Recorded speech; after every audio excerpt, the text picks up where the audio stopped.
काली नजर। माँ, माँ। अरे क्या माँ माँ कर रहा है? बकरी का बच्चा है क्या? अरे माँ, मजाक छोड़ो। मुझे फाइनली वो मेन चौराहे वाली दुकान मिल गई है। अब देखना, आपका बेटा दुगनी स्पीड से पैसा कमाएगा। उफ़ो, ये क्या? मेरी ऑनलाइन मेकअप क्लास चल रही है। इतनी जोर से क्यों बोल रहे हो आप दोनों? अरे मेरी धर्म पत्नी जी, मेकअप क्लास बाद में करना।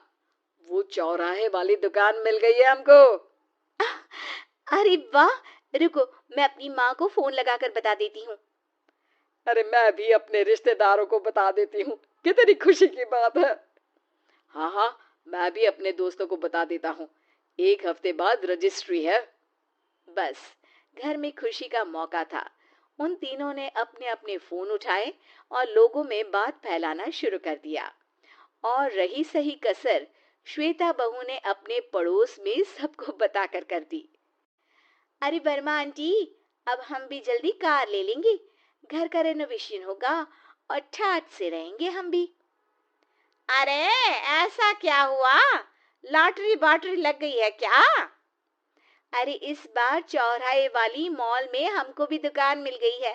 दुकान नंबर 21, जो एकदम चौराहे पर है। अब ग्राहक बढ़ेंगे तो आमदनी भी बढ़ेगी ही ना।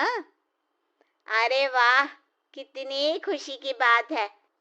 मैं बहुत खुश हूँ तुम्हें इतना खुश देख के। बाकी एक बात कहूँ, सबको मत बताते फिरना। किसी की नजर लग जाएगी तो खुशी की खबर वापस लौट जाएगी। हैं? ऐसे थोड़ी ना होता है। अब डरा रही हो। अरे सही कह रही हूँ। काली नजर कहते हैं इस चीज को, जब आप किसी को कुछ बताओ और वो काम बिगड़ जाए। अरे लेकिन मैं तो। तुमने सबको बता दिया ना? हाँ, फोन लगा लगा के। अब बच के रहना। काली नजर बड़ी खतरनाक होती है। श्वेता इतनी खुश रहती है कि वो वर्मा आंटी की बात पर ध्यान ही नहीं देती, जबकि पड़ोस में और भी लोगों से खुशी की खबर शेयर करती रहती है। अगले दिन राजेश बहुत दुखी होकर घर आता है। अरे बेटा, क्या हुआ? मुंह क्यों सूजा हुआ है? मधुमक्खी ने काट लिया क्या? माँ, वो दुकान किसी और के पास चली गई। किसी ने ज्यादा भाव लगा दिया। अरे पर बात तो आपसे हुई थी ना उस दुकान वाले की। हाँ, आज मैं टोकन अमाउंट देने गया था, तब मुझे पता चला। कोई आकर सुबह मुझसे पहले ही ज्यादा अमाउंट दे गया। काली नजर। क्या? क्या कहा? वर्मा आंटी ने समझाया था कि किसी को बताना मत, वरना काली नजर लग जाएगी। अच्छा, तुम्हें उनकी बात मान लेनी चाहिए थी। उनकी बात मान लेती, लेकिन उसके पहले ही सबको बता चुके थे ना हम तीनों। अरे अगली बार से ध्यान रखेंगे। कोई भी नई चीज होगी तो किसी को नहीं बताएंगे। तीनों कुछ दिन ऐसे ही रहते हैं, पर एक दिन श्वेता को एक मेल आता है। राजेश, मेरा ऑनलाइन मेकअप कोर्स कंप्लीट हो गया। अब मैं खुद का पार्लर खोल सकती हूँ। अरे वाह, अपने मोहल्ले में ही खोलते हैं। ये जो घर के सामने दुकान है ना, वहीं। हाँ, यहाँ सस्ती भी मिल जाएगी। अगले दिन श्वेता वर्मा आंटी के पास जाती है, मिठाई का डब्बा लेकर। अरे आओ आओ, कैसे आना हुआ? जोर से नहीं बोलूंगी। वो सामने वाली दुकान है ना, वहां मैं अपनी पार्लर की दुकान खोलने वाली हूँ। उसकी मिठाई है। अरे वाह, बहुत बधाई हो तुमको। हाँ, मैं कमाने लगूंगी तो राजेश पर पूरे घर का बोझ नहीं रहेगा ना आंटी जी। ये तो है। पर ये बता कि तूने ये बात किसी और को तो नहीं बताई ना? अरे नहीं नहीं, पिछली बार गलती कर दी थी। काली नजर लगी किसी की और राजेश के हाथ से वो दुकान चली गई थी। सबको मत बताना। चलो मैं चलती हूँ, कल दुकान की बात करने भी तो जाना है। अगले दिन श्वेता दुकान के लिए मालिक से बात करने जाती है। अरे लेकिन दुकान तो हम कल रात को ही किसी को दे चुके हैं। कल ही? हाँ, कल ही। 2 दिन बाद कोई यहाँ पार्लर भी खोल लेगा। अब कहीं और दुकान देख लीजिए। अरे पर हमको भी तो पार्लर ही खोलना था। हाँ भाई, एक ही दुकान है, आधी आधी तो नहीं दे सकता ना मैं। राजेश और श्वेता घर पर हताश होकर आ जाते हैं। इस बार तो किसी को बताया भी नहीं था, अब किसकी काली नजर लग सकती है। सुनो, तुमने माँ को बताया था क्या? अरे कैसी बात कर रही हो, माँ की नजर थोड़ी ना लगेगी। पक्का तुमने किसी को नहीं बताया था ना? सिर्फ वर्मा आंटी को बताया था, उन्होंने ही मुझे किसी को नहीं बताने को कहा। अरे यार तुम भी सही हो, मेरी माँ को नहीं बताने को कह रही हो, पर वर्मा आंटी को बताना तुम्हें जरूरी लगा। अरे, वर्मा आंटी ने ही तो काली नजर के बारे में बताया था ना, वो हमेशा हमारा भला ही तो चाहती है। मेरी माँ भी हमारा भला ही चाहती है। अरे पर चिल्ला क्यों रहे हो?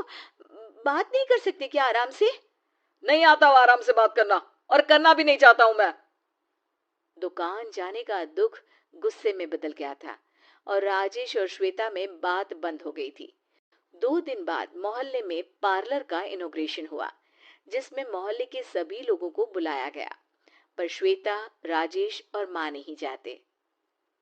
माँ, अंदर आ जाओ, क्या देख रही हो? अरे नया पार्लर देख रही हूँ अपने आंगन से।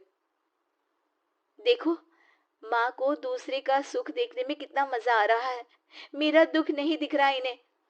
यहाँ मेरा पार्लर भी तो हो सकता था। अरे चुप रहो यार, हर बात में लड़ाई क्यों ढूंढ रही हो? राजेश और श्वेता फिर बहस करने लगते थे। तभी माँ ने दोनों को बाहर बुलाया। अरे जरा देखो तो, दुकान चलाने वाले का बोर्ड पर नाम क्या लिखा है? श्रुति वर्मा। गाड़ी निकाले बेटा, हमें कहीं जाना है। काली नजर का इलाज कराने? राजेश अपनी बाइक निकालता है। तीनों ट्रिपलिंग कर रहे हैं। माँ राजेश को उस मॉल वाली दुकान पर लेकर जाती है जहाँ राजेश अपनी दुकान खोलने वाला था। यही दुकान लेना चाहता था ना तू? हाँ, पर इनको भी दुखी करने लेकर आई हो क्या यहाँ पर दुकान दिखाकर? वहाँ काफी नहीं था? अरे श्वेता, थोड़ा सब्र रख, अभी पता चलेगा कि हम यहाँ क्यों आए हैं। बता, इस दुकान चलाने वाले का नाम क्या है? अनुपम वर्मा। कुछ समझ में आया? वो दुकान वाली श्रुति वर्मा, ये दुकान वाला अनुपम वर्मा, और हमारे पड़ोस में हमने उस दुकानों के बारे में बताया किसको था? अब वर्मा आंटी को। मतलब वर्मा आंटी ही हमारा काम बिगाड़ रही है? नहीं नहीं, ऐसा नहीं हो सकता, ये बस इत्तेफाक है। राजेश अपना फोन निकालता है और श्रुति वर्मा और अनुपम वर्मा के नाम फेसबुक पर सर्च करता है, जहां ये दोनों ही वर्मा आंटी के रिश्तेदार होते हैं। श्वेता को समझ में आ जाता है कि वर्मा आंटी की ही नजर खाली नजर है। अब क्या करना है? कोई भी खुशी की खबर हो तो काली नजर से बचना है, यानी वर्मा आंटी से बचना है। अरे पर मुझे ये समझ में नहीं आया कि वो हमारे साथ ऐसा क्यों करेंगी। अरे बेटा, एक सीख है, दूर के आदमी को आपकी तरक्की से कम परेशानी होगी, पड़ोसी को ज्यादा। दोनों माँ की बात में हामी भरते हैं और अगला काम चुपचाप करने की कसम खाते हैं।